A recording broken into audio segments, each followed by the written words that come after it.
Este vídeo é um oferecimento da Amazon, onde você encontrará todos os livros ambientados no universo das crônicas, bem como os mais incríveis produtos relacionados às crônicas, a Game of Thrones e a House of the Dragon, sempre com os melhores preços. Para conferir, basta clicar nos primeiros links na descrição abaixo. Comprando através deles, você estará me ajudando a produzir diariamente e tornando o MGF cada vez mais forte.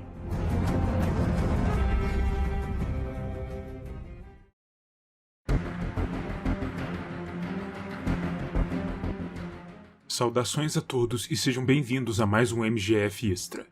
O vídeo de hoje é tanto um estudo de caso quanto algo de um desabafo, pois vou falar a respeito de uma questão que vem me incomodando um pouco desde o ano passado, a quando da conclusão da exibição da primeira temporada de House of the Dragon.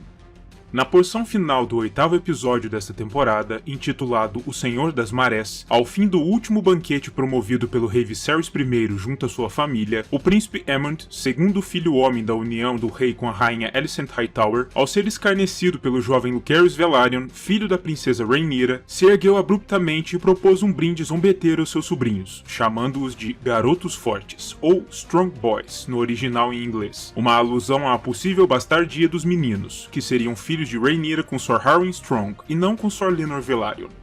Isso naturalmente provocou uma querela entre Aemond e os jovens Velaryon, em especial com Jacaerys, o mais velho deles, mas quando a briga parecia escalar, o príncipe Daemon, o atual marido de Rhaenyra, deteve Jacaerys com uma palavra e assumiu seu lugar, simplesmente se pondo diante de Aemond, encarando-o duramente.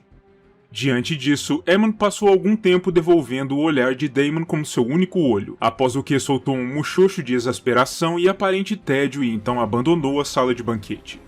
O que me proponho a discutir neste vídeo é: esse aparente recuo de Aemond foi estratégico ou foi uma demonstração de renúncia, medo ou covardia? Em outras palavras e em bom português, Aemond arregou para o tio naquele momento? Vamos investigar mais a fundo. Daemon Targaryen era tido como o guerreiro mais intrépido de seu tempo, ainda que não fosse o mais habilidoso ou notável com uma espada na mão. O Senhor do Dragão Caraxes era temido e respeitado na corte de Viserys I, e era ambicioso na mesma medida, sempre esperando por uma oportunidade para talvez clamar o Trono de Ferro para si mesmo quando a oportunidade chegasse. Após o apontamento de Rhaenyra como herdeira oficial de Viserys, Daemon teve um pouco de sua ambição refreada, mas ela nunca desapareceu por completo e voltou a emergir quando ele se viu casado com a princesa, após as mortes de seus companheiros anteriores, os irmãos Velaryon. A essa altura, no entanto, a pretensão de Rhaenyra ao trono estava seriamente ameaçada pelos filhos do rei com sua nova esposa, Rainha Alicent, em especial por Aegon, o mais velho deles. No entanto, a Aegon faltava um temperamento mais marcial e combativo, e esse papel cabia ao segundo filho homem do casal real, Príncipe Aemond, que desde tenra idade já se demonstrava mais ousado do que o irmão, e mais pronto para confrontações.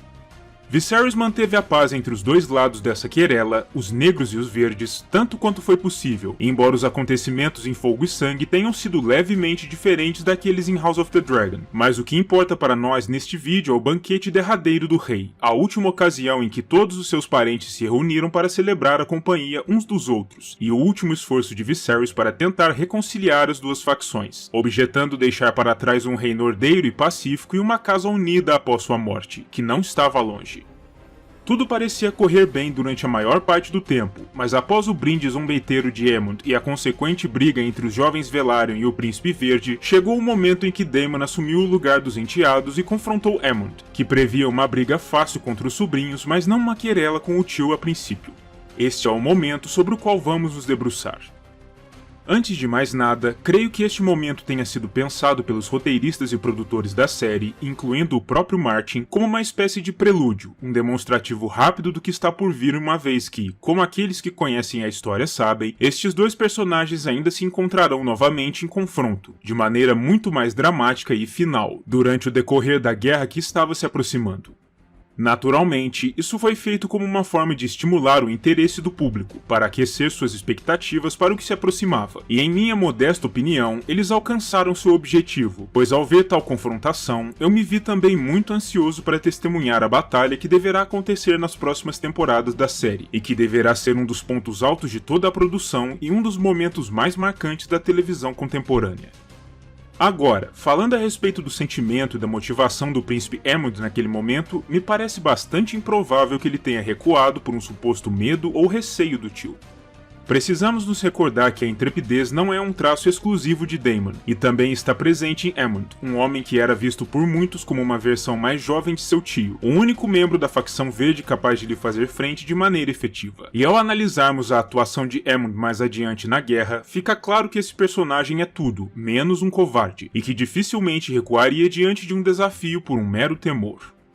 Falando em minha opinião, acredito que o muxoxo de desprezo e a caminhada desenvolta para fora do salão sejam autoexplicativos, e que não sinalizem um recuo covarde, mas algo mais nas linhas de "este não é o momento adequado para nosso embate. Você é meu verdadeiro grande adversário, e nós nos resolveremos, mas em outro momento e em outras circunstâncias", algo que estaria mais próximo a uma retirada estratégica. Ademais, vale rememorar o diálogo e o confronto finais dos dois personagens sobre as águas do Olho de Deus, nos quais Aemond em momento algum demonstrou medo ou hesitação, mas apenas um solene respeito e uma preparação mental soberba para o embate que estava prestes a acontecer. Aemond sempre foi um príncipe bastante autoconfiante, e o fato de ter dominado o maior dragão vivo de sua época lhe emprestou ainda mais ousadia e intrepidez, de modo que acredito ser descabida a ideia de que ele recuou ou arregou, usando o termo atual mais adequado. Estas foram minhas reflexões sobre este episódio de House, mas agora quero conhecer a opinião de vocês. Acreditam que Aemond se intimidou diante de seu tio Daemon ou que ele apenas optou por postergar o confronto entre ambos? O que os faz ter tal opinião? Escrevam abaixo suas reflexões nos comentários e eu verei a todos novamente no próximo vídeo.